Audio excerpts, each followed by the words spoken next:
பெற்றுக்கொள்ள வேண்டும்.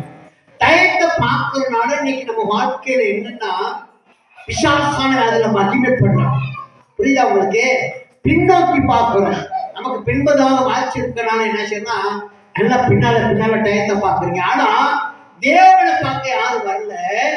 அந்த டயம் முடியுதான்னு பார்க்கறதுக்காக நம்ம வருகிறோம். அதே போல பிசாசான தந்திரமான ஆவி இன்னைக்கு சபைக்குள்ள அதை கொண்டே கிரியை செய்து கொண்டிருக்காமே. சோத்திரம். அல்லேலூயா. நிறைய பேர் செல்லுல டயத்தை பார்த்துக்குவாங்க, எப்ப முடியும்னு. அப்ப ஆண்டவர் அதான் சொல்றாரு, பிசாசான தந்திரமா உன்னோட கிரியை செய்யலாம். பிசாசு உன்னோட தந்திரமா கிரியை செய்யலாம். அப்ப இந்த மாதத்துல நீங்க இந்த வருடத்துல இனிமே சோத்திரம் மன துருக்கமா இருக்கணும்னா டயத்தை பார்க்காம அவர் ஆராதித்து பழக வேண்டும். அவர் நல்லா துதிக்க விட்டா பாட்டு ஆராதனையில 1/2 மணி நேரம் தான் நம்ம நடத்துறோம் இல்லையா? 3/4 மணி நேரம் பாட்டு ஆராதனை விட்டா 1 மணி நேரம் 2 மணி நேரம் என்ன செய்யலாம், நடத்திக்கிட்டே இருக்கவங்க அப்படியே எந்திரிக்க விடாம அப்படியே ஆராதிச்சு அவரை மகிமைப்படுத்தி சோதனம் பண்ணி பாட்டு படிச்சு கண்ணிய பாச பேசி என்ன செய்யலாம், அப்படியே கொண்டு போயிடலாம். அவன் சோதரா இது எப்படி ஆண்டவர் நமக்கு என்ன செய்யறோம், ஒரு அனுக்கிரகம் பாராட்டுறார், ஒரு கிருபையை பாராட்டுறார்.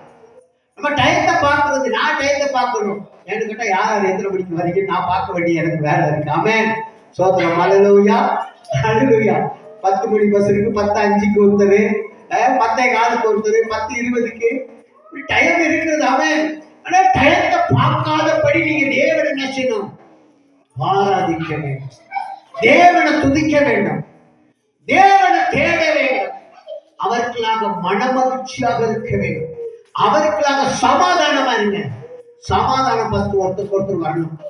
எல்லாத்துக்கும் சமாதானம் வரலன்னா அது ஆராதிச்சு வேஸ்ட், ஜோபடி வேஸ்ட், கர்த்தரை தேடி வேஸ்ட். ஒரு சமாதானத்தின் காரியங்களை நமக்கு உருவாக்கி கொள்ள வேண்டும். சமாதான காரியத்தை உருவாக்கி கொள்ள வேண்டும். ஆமென். இப்ப எல்லாத்தையும் பார்த்தா சமாதானமா பாருங்களேன், நமக்கு ஆசீர்வாதம் தானாக கடந்து வந்து விடும். அல்லேலூயா. அந்த ஆசீர்வாதத்தை நம்ம சுதந்திரமா நம்ம என்ன